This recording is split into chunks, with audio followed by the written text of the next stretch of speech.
இருக்கு அப்படின்னு அந்த வழியையும் இப்போ முயற்சி பண்றாங்க. அது என்னன்னு பாத்தீங்கன்னா, பெரியம்மா இவங்க குலதெய்வம் கோயிலுக்கும் போறாங்க. அங்க போனதுக்கு அப்புறம் கடவுள்கிட்ட ஒரு சத்திய வாக்கு மாதிரி ஒரு விஷயத்தையும் பண்றாங்க. அது என்னன்னா, இவங்க உடம்புல எப்ப வேணாலும் எந்த காவல் தெய்வம் இல்ல எந்த தெய்வம் வேணாலும் வந்துட்டும் போலாம். இப்படிப்பட்ட ஒரு விஷயத்த பண்ணதுக்கு அப்புறம் பெரியம்மா இவங்க உடம்புல அடிக்கடி காவல் தெய்வங்கள், கன்னி தெய்வங்கள் அப்படின்ற மாதிரி நிறைய சாமி இவங்க உடம்புலயும் வந்துட்டு போகும்.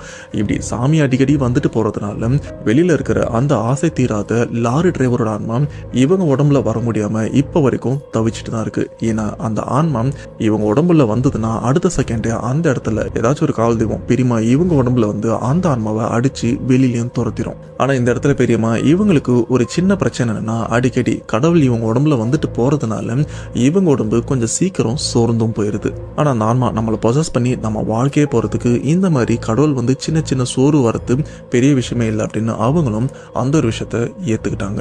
ஸோ இப்போ வரைக்கும் பெரியம்மா இவங்க லைஃப் இப்படி தான் போயிட்டு இருக்கு. இப்பவும் அந்த ஆன்மா ஏதாச்சும் ஒரு சான்ஸ் கிடைக்குமா இவங்களை பொசஸ் பண்ணி ஆசையை தீர்த்துக்கலாம் அப்படின்ற மாதிரி. அண்ட் இதுக்கப்புறமும் இதை விட